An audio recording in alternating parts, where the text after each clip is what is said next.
지금 저희들은 다윗과 함께 도피 생활을 함께 묵상하는데 다윗의 도피 생활은 약 10년 정도였습니다. 오늘 우리가 읽은 본문은 약 9년째 되는 시기에 였었던 것으로 추정이 됩니다. 다윗이 블레셋 땅으로 가드왕 아기스 밑에 가서 충성 맹세를 하고 시글락이라는 곳을 봉토로 받고 그리고 거기서 1년 4개월의 시간을 보내는 중에 이스라엘과 전쟁이 일어나서 다윗이 딜레마에 빠지죠. 그 이스라엘 군대를 싸워서 이스라엘 사람들을 죽여야 되고 그렇지 않으면 또 아기스를 배신해야 되는, 그래서 아기스 왕에게도 충성을 해야 되고 이스라엘 군대도 죽이지 않아야 되는 이런 딜레마 속에서 하나님이 기가 막힌 방법을 통해서 오히려 아기스의 방백들의 비난과 반대 때문에가 아니라 덕분에 다윗은 피할 길을 얻게 됩니다. 그래서 이제 부모 친척이 그리고 가족이 있는 시글락으로, 전쟁터에서 다시 블레셋 시글락으로 돌아오게 됩니다. 그런데 오늘 30장에 큰일이 있었는데요, 시글락에 돌아와 보니까 여러분 무슨 일이 있었을까요? 아말렉이라는 족속의 사람들이 그 가족들만 남아있는 바로 그곳에 침노하여 텐트를, 장막을 다 불살르고 그리고 그 남녀노소를 전부 다 끌고 간 겁니다. 지금 600명이 다윗과 함께하고 있으니까 600명의 가족들을 전부 다, 아내들과 자식들, 부모들을 전부 다 끌고 가게 된 것입니다. 백성들은 바로 이때 무슨 일이 벌어지냐면은 그 분노와 슬픔이 얼마나 컸는지 6절에 보시면 여러분 이렇게 나와 있습니다. 백성들이 자녀들 때문에 마음이 슬퍼서 다윗을 돌로 치자 하니 다윗이 크게 다급하였으나 그의 하나님 여호와를 힘입고 용기를 얻었더라. 백성들이 다윗을 돌로 치자고 그럽니다. 여러분, 그동안 다윗이 버텨왔던 힘이 있었죠. 아무리 힘들어도 아둘람 굴에 함께했던 400명의 동지들과 이후에 불어난 200명의 동지들, 이 600명의 동지들과 그 가족들이 힘을 합쳐서 아무리 어려워도 이 위기를 다윗이 넘어왔었습니다.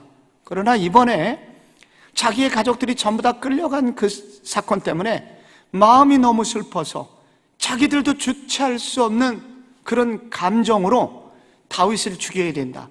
그래서 다윗 때문이다. 그리고 다윗을 향하여 돌을 던지려고 하는 그런 일이 벌어지게 됐던 것입니다. 이때 다윗의 마음이 어떻게 됐을까요?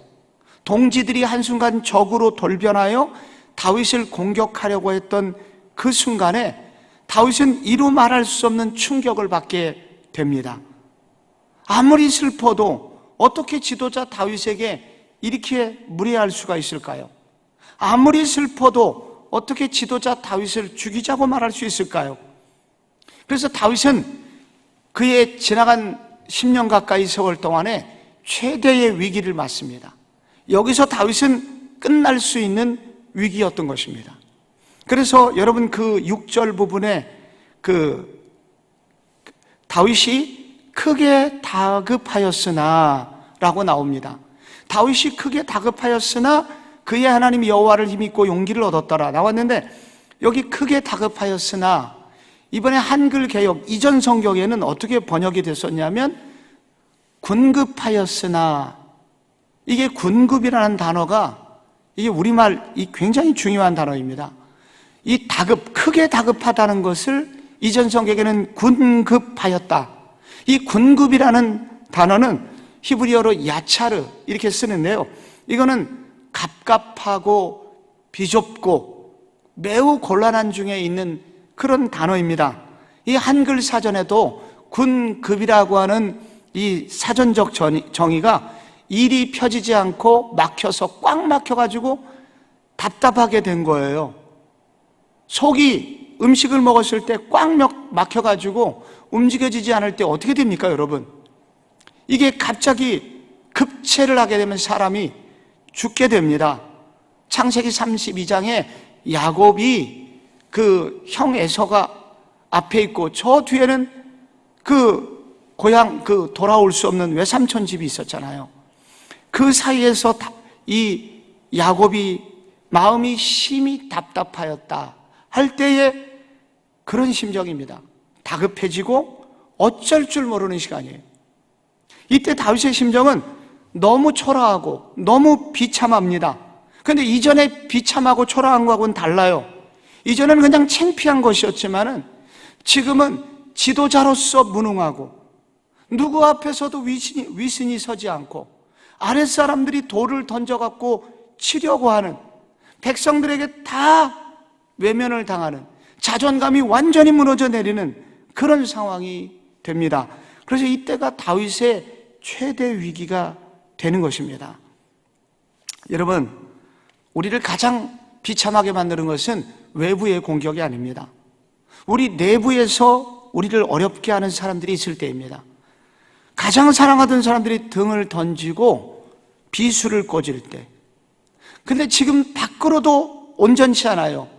밖의 상황도 지금 나쁘고 나를 공격하는 사람들이 많은데 내부에서도 신뢰를 받지 못할 때, 극한 배신감이 찾아올 때, 그때 보통 사람들이 선택하는 길이 뭔지 아십니까? 자살입니다, 자살. 근데 다윗은 무엇을 하고 있습니까? 여호와를 힘입고 크게 용기를 얻었더라 나오거든요. 이 구절을 영어 성경에는 He found strength in the Lord his God. 주님 안에서 힘을 얻었다고, 그의 주인이신 하나님 안에서 힘을 발견했다고 그렇게 기록이 되어 있습니다. 어떻게 힘을 얻었을까? 주 안에서, 그의 하나님 안에서 크게 용기를 얻었다라고 기록이 되어 있는데, 이 말은 무슨 뜻일까?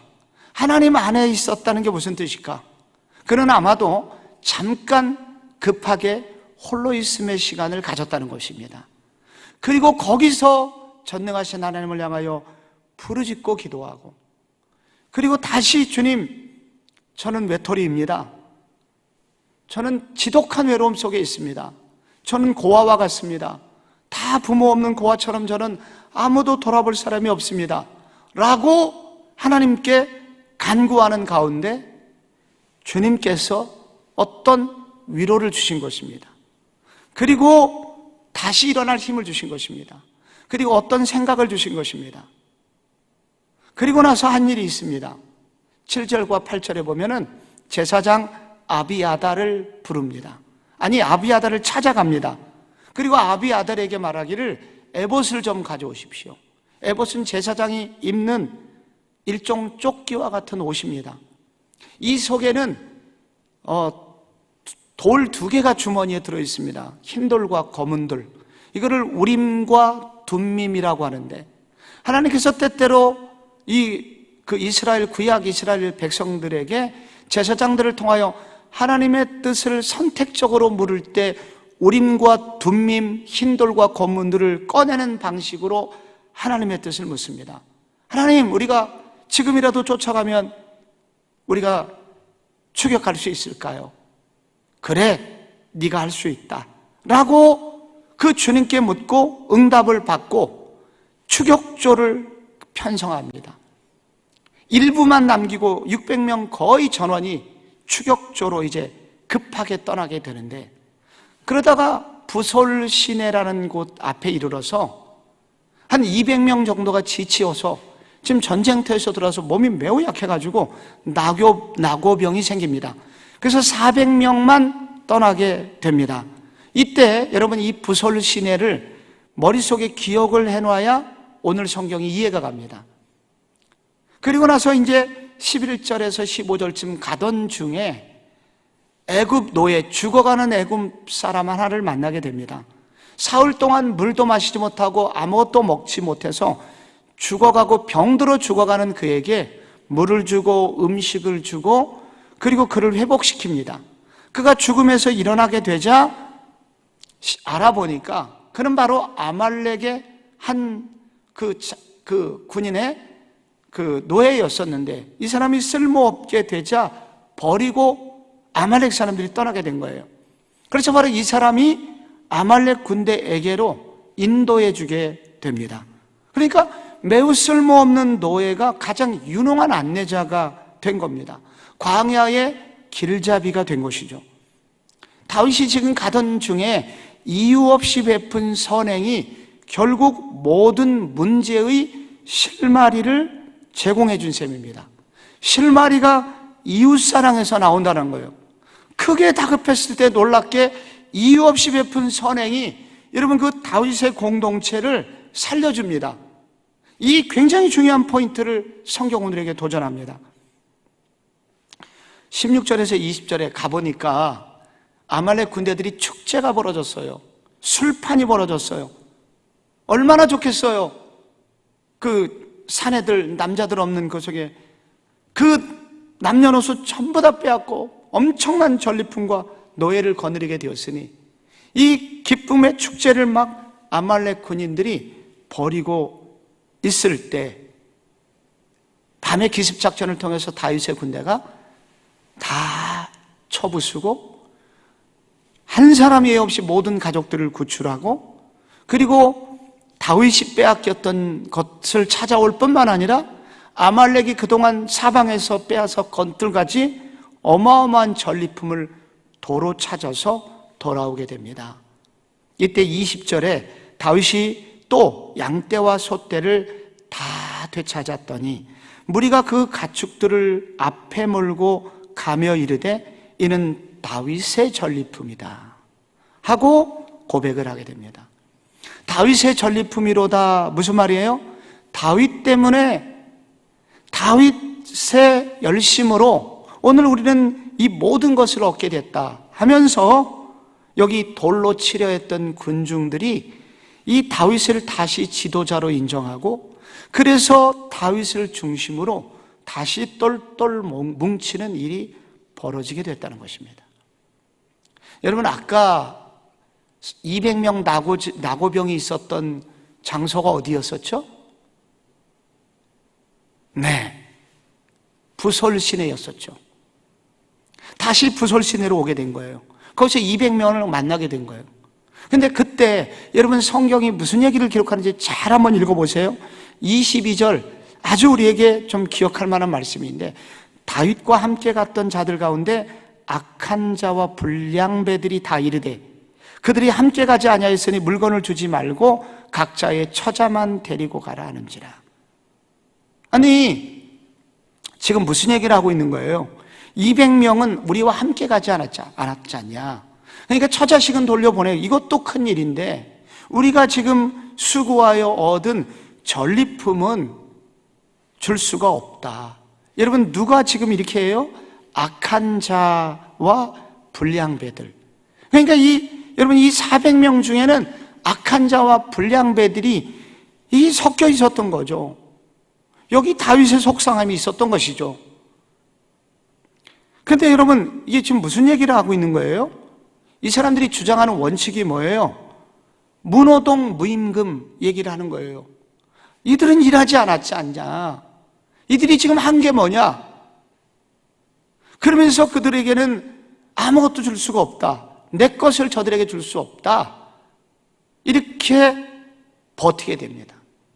다윗이 곤란 중에 있을 때 23절, 여러분 오늘 이 구절은 함께 읽으셔야 됩니다. 한번 같이 읽어봐요. 시작.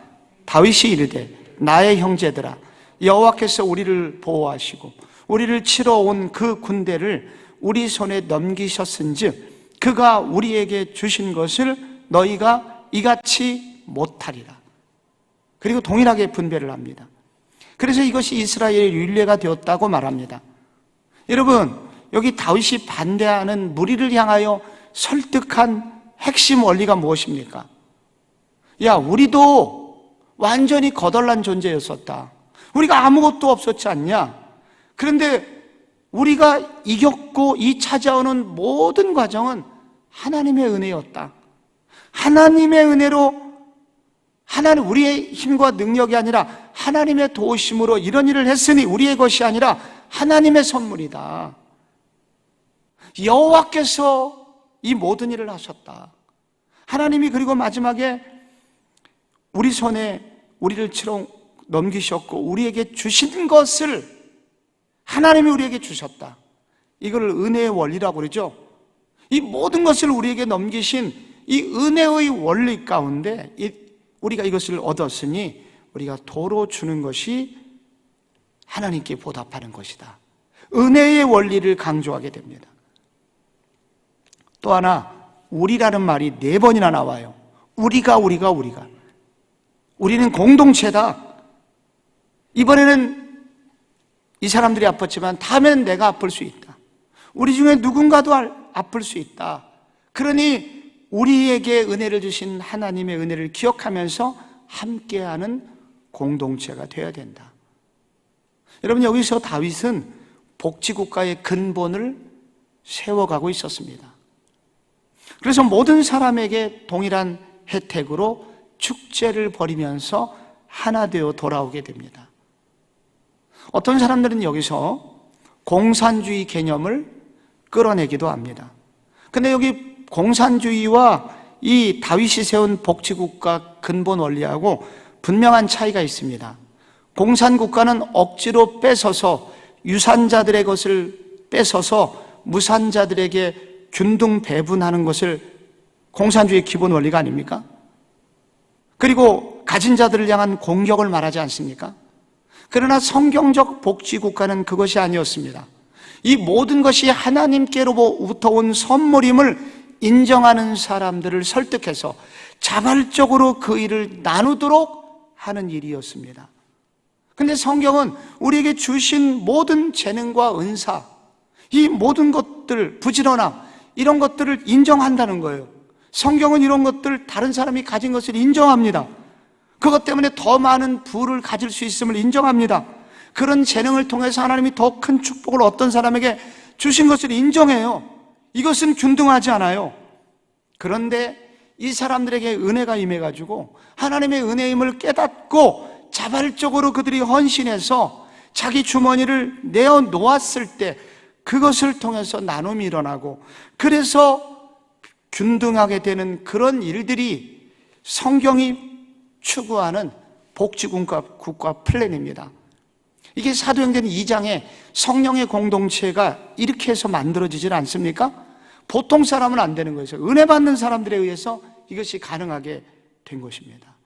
성경은 나는 아무것도 소유하지 않겠습니다, 이런 무소유를 어떤 사람들은 최고로 여기지만 성경은 무소유를 말하지 않습니다. 소유를 말해요. 가져도 된다고 말해요. 그런데 이 모든 것은 주께로부터 왔다. 청지기 정신을 말합니다. 소유하십시오. 축복을 받으십시오. 여러분의 재능을 마음껏 사용하시고 하나님의 한없는 축복을 받아주십시오. 그러나 이 모든 것은 주님으로부터 왔으니 이 균등케 하는 일에 참여하십시오. 이것이 성경 우리에게 던지는 도전인 것입니다. 그래서 이 부솔시내라는 게, 히브리어로 이 부솔이라는 게 놀랍게 기쁜 소식이라는 의미를 가지고 있어요. 굿뉴스죠, 굿뉴스. 여기에서 복음이 있는 거예요. 여러분, 여기서 다윗의 지도자됨이 나오게 됩니다. 다윗이 탁월한 지도자의 제목임이 여기서 드러나게 됩니다. 이것을 저는 큰형님 리더십이다, 혹은 큰집 리더십이다, 제가 이름을 그렇게 붙여봤습니다. 이건 그냥 제가 붙인 겁니다. 옛날에 큰집이 있어요, 시골에. 우리는 둘째 차남이었어요, 우리 아버님이. 근데 큰집은 그 할아버지로부터 재산을 좀 많이 분배받으셨어요. 그래서 큰집은 집도 크고 먹을 것도 많았어요. 그래서 동생들이 오면은 그 큰집에서 먹을 것을 줘요. 형수님은 좀 힘들었을 거예요. 그리고 갈 때 되면 또 조카들에게 막 용돈도 줘요. 그래서 저는 때만 되면 큰 집을 가고 싶었어요. 저는 이 성복중앙교회 하나님이 큰 집을 주셨잖아요. 여러분, 지나가다 보면 이 강북에 여러분 이렇게 큰 교회당을 가진 곳이 몇 개나 있겠어요. 큰 외형을 주셨어요. 그래서 우리에게도 이렇게 큰 집의 역할을 할 수 있는 큰형님의 역할을 할 수 있는 교회가 되라는 사인 아니겠습니까?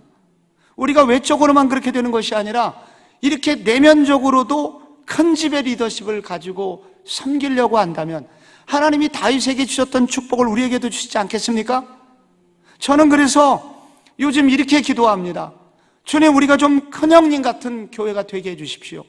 그래서 동생들의 그런 어려움을 좀 같이 끌어안고 울고 나누는 교회가 되게 해주십시오. 그러려면은 큰 집이 복을 받아야 돼요. 주님, 큰 집다운 은혜를 하나님 우리 성도들에게 주셔야 우리가 큰 집 될 수 있습니다. 성도들이 축복의 통로가 될 수 있도록 큰 집의 자녀들 다운 그런 은혜를 주시옵소서. 여러분, 가정에서 기도해 주세요. 주님, 제게 큰 집의 식구답게 큰 집 리더십 행사할 수 있게 제게 좀 물질도 주시고 건강도 주시고 우리 자녀들에게 재능도 주시고 사람을 얻는 인권도 주시고, 그래서 이런 일들을 감당할 수 있는 은혜를 주옵소서. 큰 집의 리더십을 가진 자녀들이 모인 교회가 되게 하여 주옵소서. 그러니 여러분, 너무 법대로 하자고, 너무 이렇게 하자고, 여러분이 정확하게 하자고 하지 말고, 하나님이 주신 은혜, 내게 은혜 주셨으니 나도 이러한 길을 갈 수 있는 큰 집의 아들, 딸들이 되고 큰형님의 리더십을 발휘하는 그런 교회가 되게 하소서. 이게 다윗이 우리에게 보여주고 있는 것입니다. 다윗은 오늘 성경 뒷부분에 이렇게 다윗의 이야기가 오늘 30장이 끝납니다. 26절에 보면 다윗이 스글락에 이르러 전리품을 그의 친구 유다 장로들에게 보내어 이르되, 보라, 여호와의 원수에게서 탈취한 것을 너희에게 선사하노라. 그리고 나서 27절부터 31절까지 이름 모를 이름이 쫙 나오는데, 베델의 장로를부터 시작해서 많은 성읍의 장로들의 이름이 거기 나와요. 그들에게 전리품을 보내게 됩니다. 지금 이스라엘 사회도 얼마나 힘든 사회입니까? 계속 전쟁이 일어나니까 이스라엘에 남아있는 백성들도 죽을 맛이죠. 그런데 그 중에 이 장로들은, 성읍의 장로들은 소위 동네바다에 있는 지식인들입니다. 이 지식인들에게, 그러니까 유다의 영적 지도자들에게 이렇게 전리품을 보내게 되는 것입니다. 여기서 다윗의 탁월성이 나옵니다. 지금 자기가 피난살이 하면서 600명의 가족들 먹여 살리기도 힘든데, 이번에 하나님이 주신 특별한 은혜죠. 하나님이 주신 보너스죠. 이거를 어디에 쓰고 있습니까? 유다에 있는 장로들에게 보내요. 여기서 다윗은 이 굉장히 중요한 이 다윗의 앞으로 하나님의 나라를 세워가는 기초가 형성이 됩니다. 다윗을 지금 따르고 있는 600명은 소위 민초들입니다. 가난하고 원통하고 밀련한 그런 사회의 고난받는 사람들이었습니다. 그래서 일종의 민중이라고 할 수가 있어요. 근데 유다의 장로들은 지식인들입니다. 사회의 지도층 인사들, 지방 호족들입니다. 그러니까 다윗은 여기서 가난한 사람들에게만 전리품을 주는 것이 아니라 지식인들에게도 이것을, 물건을, 이 전리품을 보내줌으로써 지식인들과 민초들 사이의 통합을 일으킵니다. 그래서 다윗의 리더십은 통합의 리더십이에요. 가난한 자들뿐만 아니라 부자들도 대우받는 곳이 되어야 된다. 지식인도 대우받는 나라가 되어야 된다. 이것이 앞으로 다윗의 통일 왕국의 든든한 기초가 됩니다. 여러분, 지도자가 절대 하지 말아야 되는 일이 있습니다. 그것은 사람들을 나누는 일입니다. 백성들을 둘로 쪼개는 일이에요. 서민들의 지지는 받으나 지식인들의 지지를 받지 못하는 여러분, 지도자가 어떻게 그 나라의 최종 리더가 될 수 있겠습니까? 부자들과 지식인들에게는 막 잘해주지만은 가난한 사람들을 학대하는 그 지도자는 어떻게 인정을 받겠습니까? 하나님이 치시죠, 그런 지도자들은. 그래서 지도자가 제일 경계해야 되는 게 국론 분열입니다. 오늘 우리나라를 생각할 때 여러분, 얼마나 많이 나눠져 있어요. 좌우가 나뉘고 상하가 나뉘고 노소가 나뉘고 남녀가 구분되는 일이 계속됩니다. 이거 하지 말아야 됩니다. 지도자는 이거 하지 말아야 돼요. 저는 오늘 이상하게 정치적 견해로 오해할 수 있는 소지가 두 군데 나오는데, 제가 정치적 견해를 말하는 게 아닙니다. 이것은 어떤 지도자도 마찬가지예요. 이거는 하나님이 원하시는 게 아니라 나라를 사랑하는 지도자는 그렇게 하면 안 됩니다. 이 나라는 하나된 나라가 되어야 됩니다. 모두를 포용하는 리더십이 있어야 됩니다. 그래서 여러분, 이런 리더십을 달라고 우리는 기도해야 됩니다. 우리나라를 다스리는 지도자들이 이런 포용의 리더십을 가지도록, 그래서 모두 다 살 수 있는 나라로 만들 수 있도록, 이게 교회에서 기도해야 되는 일인 것입니다. 여러분, 다윗이 어떻게 이런 리더십을 가지게 됐을까요? 다윗도 죄가 많았고 다윗도 얼마나 치사하고 비열했습니까? 그럼에도 불구하고 다윗이 이런 지도자로 거듭해서 이렇게 준비된 리더가 될 수 있었던 것, 그 비밀이 어디 있습니까? 시편에 나와요. 역사서만 읽으면 비밀이 나오지 않아요. 역사서는 겉만 나와요. 그런데 진짜 알맹이는 시편에 나옵니다. 그 중에 68편을 여러분하고 오늘 마지막으로 잠깐 읽겠습니다. 이게 이 68편은 어쩔 줄 모르던 시절의 경험들이 모여서 나중에 다윗이 정리한 시입니다. 표제어 다윗의 시. 이때 시글락에서만이 아니라 여러 차례 이런 일을 겪은 거예요. 아마 그 시작은 시글락이었던 것 같습니다. 여러분, 시글락에서 동족들은 끌려가고 갑자기 동지들이 돌변해갖고 돌을 들고 자기를 죽이려고 구테타가 일어났잖아요. 공동체가 완전히 무너질 위기에 있었잖아요. 그래서 이때 군급했다고요. 어쩔 줄 모르는 시기라고요. 급체.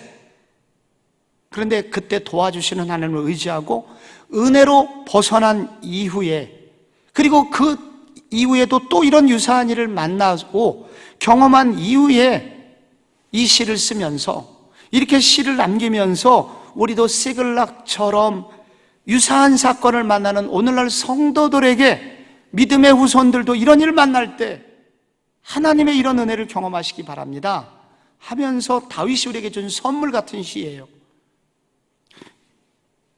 1절에 보시면 하나님이 일어나시리니 원수들은 흩어지며 주를 미워하는 자들은 주 앞에서 도망하리이다. 여기 원수들이 나와요. 영어로 enemies, 복수형이 나와요. 그러니까 이 다윗이 당시에 만났던 적들은 최대의 적은 아말렉이었어요. 또 하나 블레셋이었어요. 사울과 그의 군대들이었어요. 그런데 이게 이것만이 있는 게 아니었어요. 이 복수형 안에는 다윗의 동지들이 있었던 거예요. 그 동지들 속에 적들이 있었던 거예요. 이들이 갑자기 돌변해서 다윗에게 덤볐던 거예요. 그래서 다윗은 더욱 고통스러웠던 거예요. 이 원수들을 만나게 됐을 때 다윗이 어쩔 줄 몰랐을 때 이 시가 나온 거예요. 2절에 보면은 연기처럼 날아가고 밀랍이 불 속에 녹듯이 하소서. 연기가 바람이 불면 휙 사라지고, 여러분 이 뜨거운 양초가 여러분 불 속에 들어가면 어떻게 합니까? 완전히 녹아버리잖아요. 양초가 그냥 녹아버리잖아요. 이렇게 지나가게 하소서. 지금 어렵고 힘들지만 이 시간 지나가게 하소서. 그렇게 이제 기도를, 자기의 형편을 고백합니다. 그리고 5절과 6절에 자기의 하나님을 부르는데 어떤 하나님이냐?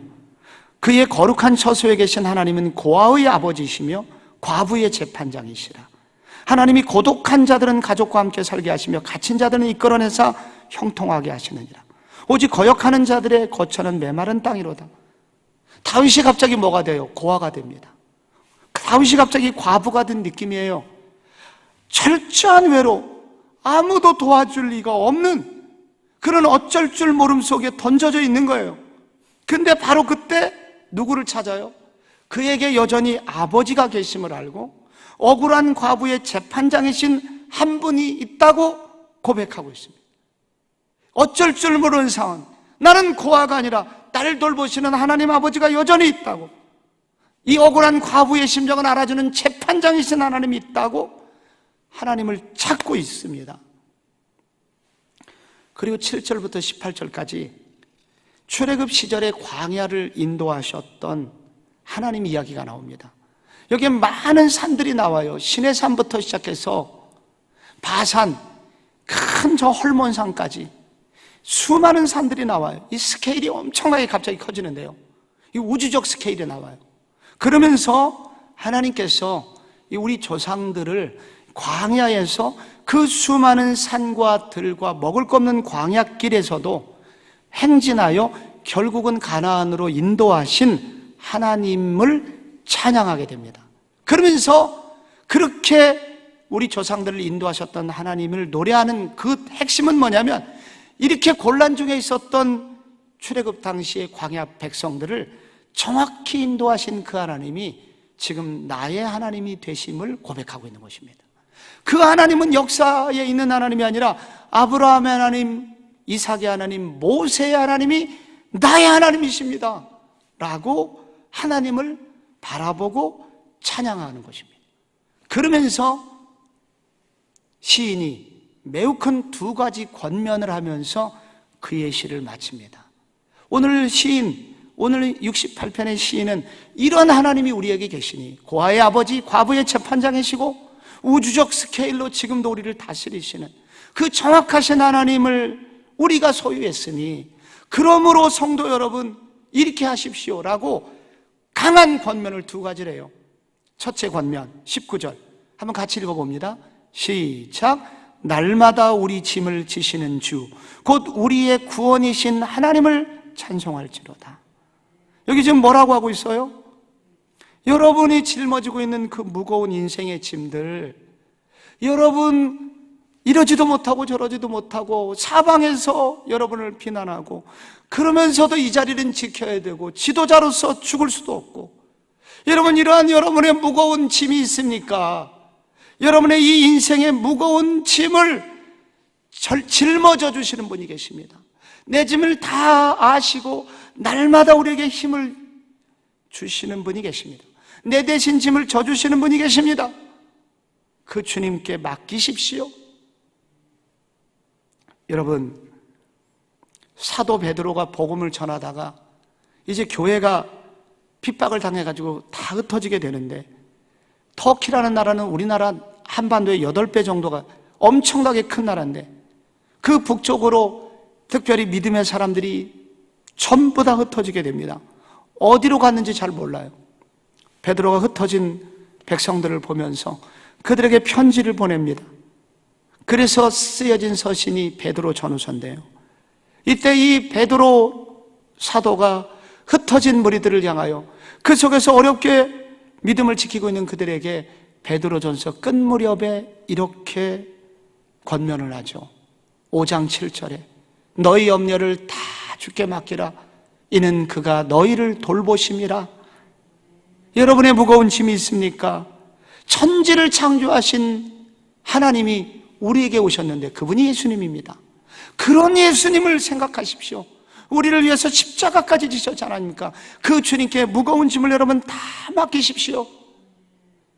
기도하면서 맡기시고 예배하면서 맡기시고 주님을 의지하십시오. 여러분의 무거운 짐을 내려놓으십시오. 그렇게 무거운 짐을 내려놓으라고 말합니다. 권면합니다. 다윗이 두 번째 권면 34절, 35절 일부 제가 축약해서 기록을 했습니다. 한번 읽습니다. 시작. 너희는 하나님께 능력을 돌릴지어다. 이스라엘의 하나님은 그의 백성에게 힘과 능력을 주시다니 하나님을 찬송할지로다. 그 능력을 붙들라. 그 능력을 받으라. 그 능력을 붙들라. 그 능력이 여러분의 능력이 되게 해라. 어떻게 가능합니까? 그분께 기도함으로 가능하고, 그 기도의 능력을 힘입어 여러분의 대적을 기도로 물리치시고 그리고 그분을 찬양하십시오. 그때 하나님이 여러분이 알지 못하는 능력과 힘을 주실 것입니다.